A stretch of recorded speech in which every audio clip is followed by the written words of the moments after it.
নমস্কার, আমার নতুন দিনের নতুন আরেকটি ভিডিওতে সবাইকে স্বাগত জানাই।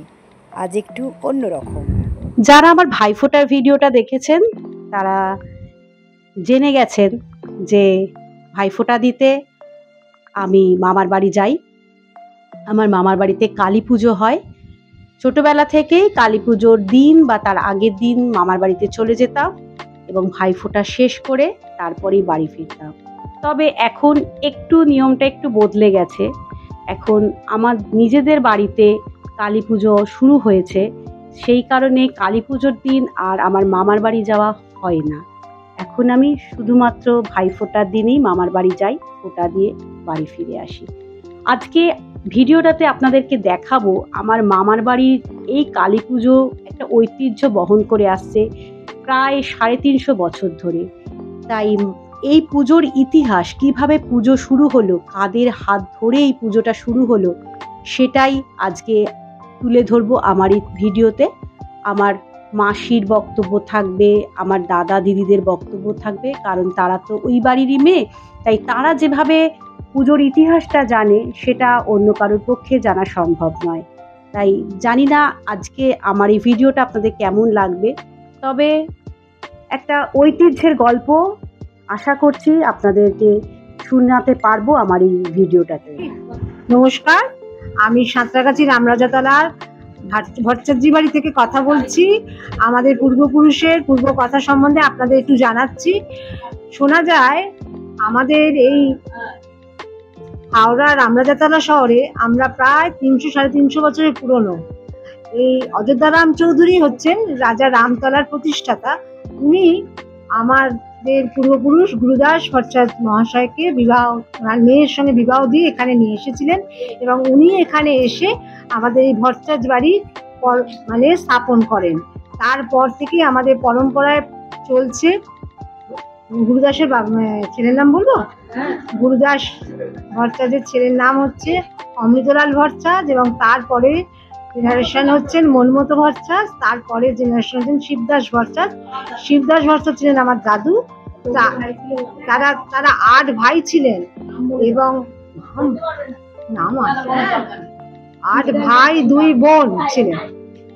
এবং আমাদের আমার শিবদাস ভট্টাচার্যের মা যিনি ছিলেন সরলা দেবী, তার নামেই আমাদের ট্রাস্টের পুজোটা চলছে এখন।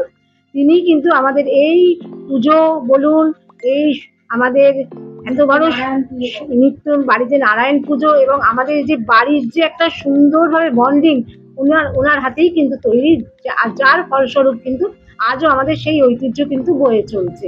আজও আমরা কিন্তু একই ছাদের তলায় সবাই মিলে এই দিনটায় ভীষণভাবে আনন্দ উদযাপন করি। আমাদের একটা মিলন উৎসব হয় এবং তারপরের দিনে আমরা ভাইফোঁটা পালন করি।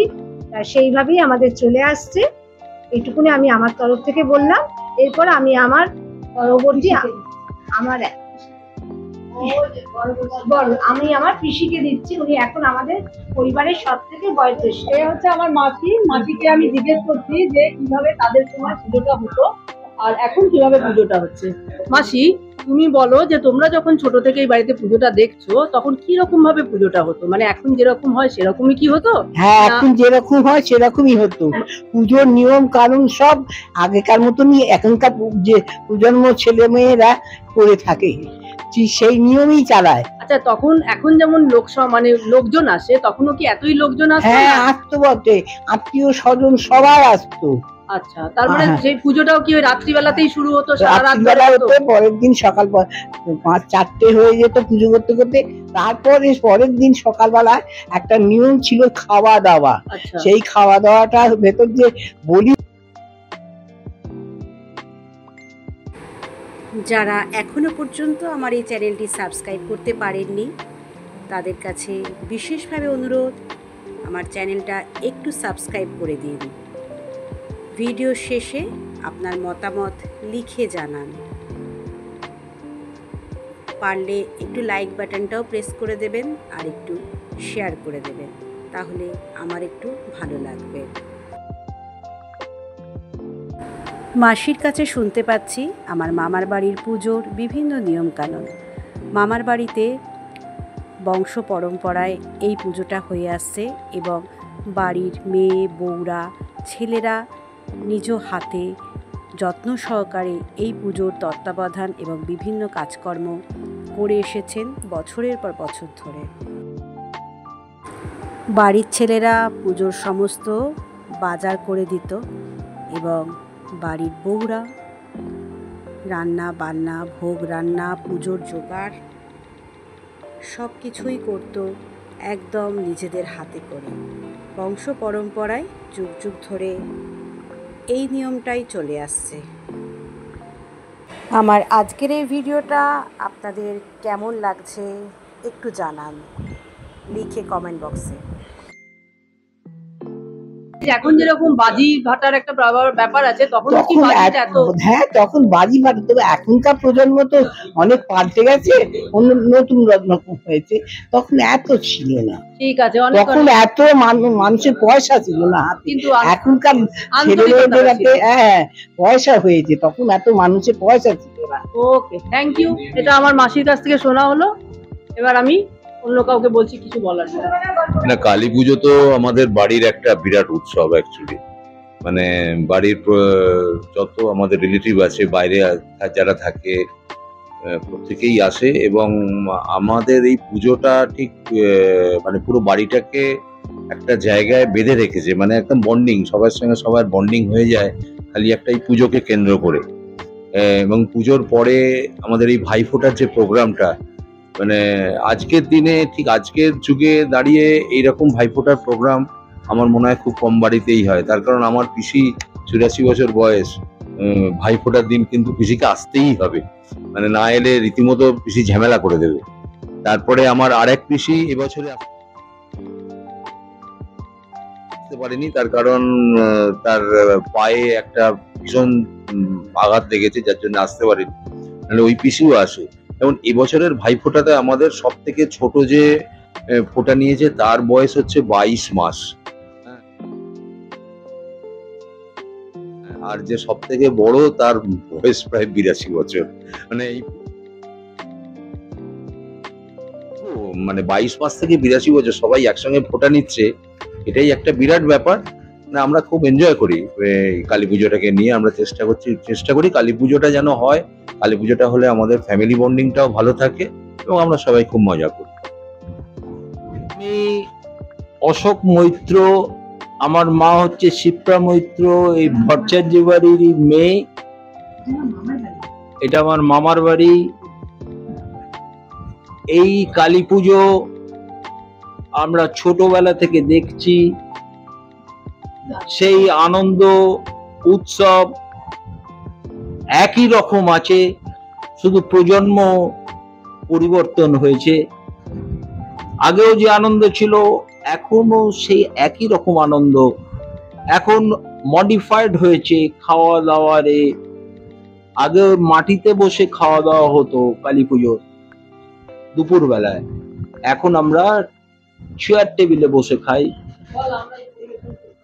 আর বাড়ির লোকই সব করতো, আমার মামারা, আমার দাদু যাদের দেখেছি তারা হোল হার্টেডলি এর সঙ্গে জড়িত। আমরা যেখানেই থাকি না কেন, আগে চাকরি করতাম, এখানে পুজো না আসতে পারলে খুব মন খারাপ হয়ে যেত। এটা একটা যে আলোর উৎসব, সে আলোর উৎসব তখনও ছিল, এখনো আছে। তখন ছিল অনেক শব্দবাজি, খুব ফাটানো হতো আমাদের এখানে। দিন যত চেঞ্জ হয়ে গেছে, মানুষ আরো বেশি মডার্নাইজ হয়েছে, এখন আমরা আলোর বাজির দিকে এগিয়ে গেছি, আমরা শব্দবাজি বর্জন করেছি। এই পুজো চলছে এবং চলবে, তার পরের প্রজন্ম, তার পরের প্রজন্ম সবাই চালিয়ে যাবে। এই কালী পুজো কতদিনের এটা ঠিক আমি বলতে পারবো না, 300-350 বছর হবে। এখানকার পুরনো ভট্টাচার্যরা হচ্ছে এখানকার পুরনো বাসিন্দা, এই গ্রামের তারা অন্যতম। তাদের এই কালী পুজো আরো ভালোভাবে চলুক, আমরা সবাই আনন্দ করি, সবাই ভালো থাকি, সবাই সবাইকে দেখি। নমস্কার, এই পুজোর সঙ্গে আমাদের একটা নস্টালজিয়া কাজ করে। এই পুজোটা আমাদের বংশের পুজো। আমরা যেখানে থাকি মোটামুটি চেষ্টা করি এই পুজোতে আমরা একত্রিত হবার, তাতে আমাদের বিভিন্ন ভাইয়েরা দেশ তথা দেশের বাইরে থেকেও আসে। যার জন্য আমি পুরুলিয়া বরন্তি থেকে আসছি, খালি পুজোর জন্যই আসছি, যে পুজোটা আমরা সবাই মিলে একসাথে প্রত্যেকে কাটাবো, ভাইফোঁটা কাটাবো। এই যে টোটাল অনুষ্ঠানটা আমরা একসাথে যে কাটাবো, এর যে একটা আলাদা আবেগ আছে, এর যে আলাদা ফিলিংস আছে, এই মননশীলতার জন্যই আমরা এই পুজোতে সমবেত হই। পুজোর ইতিহাস প্রাচীন, আমি ইতিহাসের দিকে তো আমার অন্যান্য ভাইয়েরা বললো, বোনেরা বললো, আমি ওইদিকে না গিয়ে পুজোর যে সামাজিক উপকরণ, যেটা সামাজিকতা, এই পুজোয় আমার শোনা কথা একটা সময় এই পুজোতে খাওয়া দাওয়ার ব্যাপারটা বন্ধ হয়ে গিয়েছিল। যে কোনো মন্বন্তর বা যে কোনো দুর্ভিক্ষের সময় তখন আমাদের এই প্রাচীন পুরুষেরা ডিসিশন নেন যে এই পুজোতে খাওয়া দাওয়া করবে গ্রামের মানুষরাই, তারা কেউ নিমন্ত্রিত হয়ে আসবে না, তারা সব আমন্ত্রিত, তাদেরকে এক্সট্রা নিমন্ত্রণ করা যাবে না, তারা আসতেন।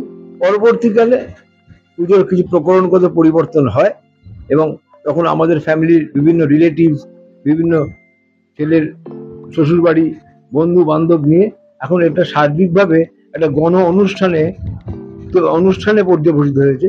এবং এই পুজো আমাদের এই এলাকার একটা শুধু প্রাচীনত্ব না, একটা সামাজিকতার দাবি করে। আমি আমার বক্তব্য রাখলাম।